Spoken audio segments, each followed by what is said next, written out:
il faut obligatoirement qu'il change. En tout cas, il pense, lui, qu'il est toujours avec les mêmes joueurs, que ces mêmes joueurs ont le même niveau, ce qui n'est pas le cas. Il a récupéré, par exemple, un Gundogan qui me semble l'ombre de lui-même. Son départ à Barcelone était déjà un signe. Son retour, là, j'ai pas tout compris. Il y en a certains qui ne mettent plus un pied devant l'autre comme Foden. Il y a des absents, et pas n'importe lesquels comme Ruben Diaz. Bon, il a automatiquement besoin de changer. D'abord, je pense qu'il est en train de payer aujourd'hui le fait que cet entraîneur-là, avec cette équipe-là, avait un groupe et a très très peu changé ses joueurs.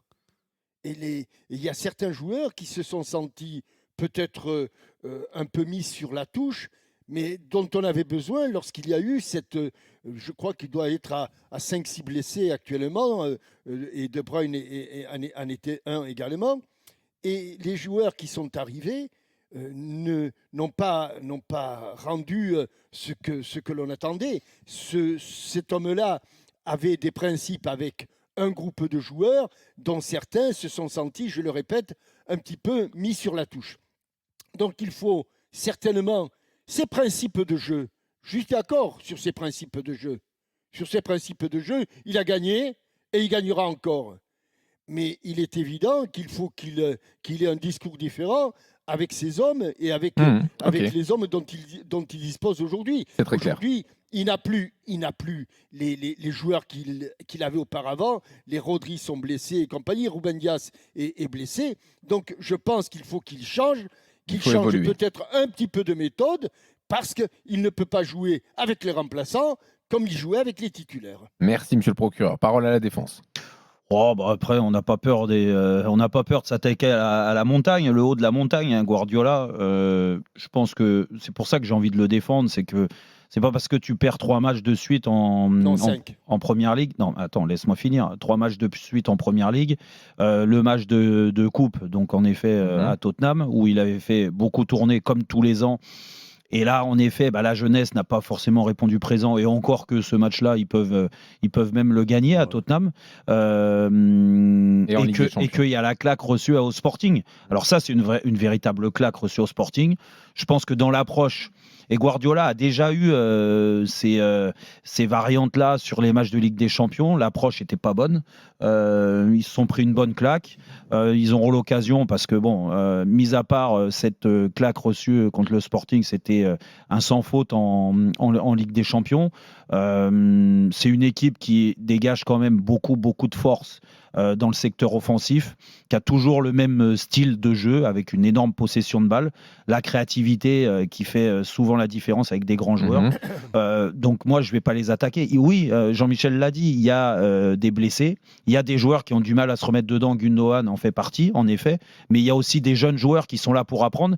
Et moi, c'est pour ça que je laisse le temps, que je n'ai pas envie de l'attaquer, parce que tout ce qui touche en général, ça gagne, et ça continue de gagner.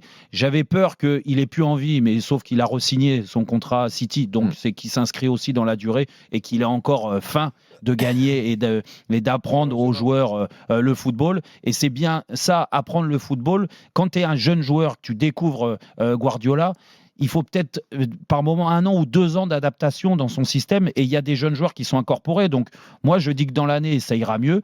Là, il prend une grosse claque. Il a raison de continuer comme il s'est fait. Oui, parce qu'il a des grands joueurs qui vont régler. Et à commencer par ce soir, je suis persuadé qu'ils arriveront à gagner quand même contre Feyenoord, même si il y a des maux de tête dans la tête des joueurs. Le verdict du juge. La plus grande surprise, je vais vers Jérôme. Parce que il nous... Ouais, je vais vers Jérôme. Tu es un homme surprenant, toi. C'est vrai. Exactement. Oui. Oui, c'est surprenant parce que Steve n'a jamais donné la victoire à Jérôme depuis un an. Non, mais tu sais quoi Non, depuis une semaine, il n'a pas donné la victoire. Non, mais c'est incroyable. Mais c'est parce qu'il lui aussi me surprend. Il devient de plus en plus meilleur. Voilà, je crois qu'il se bonifie à notre contact. Je parle de Jérôme. Hein. Je parle pas de Guardiola. En fait, tout simplement, c'est qu'il se prend claque sur claque.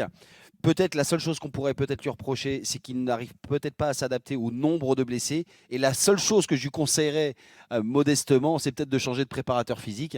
parce que je vois le nombre de pètes. Il y a beaucoup de blessures. C'est incroyable. Et je crois qu'il a aussi la chance d'avoir un effectif et une longueur de banc qui lui permettent quand même de maintenir un petit peu ce club à flot, au-dessus des flots.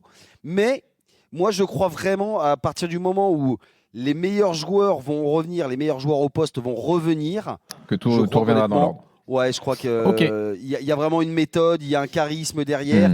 Et les joueurs, par contre, tout à l'heure, comme on le disait dans le précédent débat, je crois que là, les joueurs sont vraiment avec lui.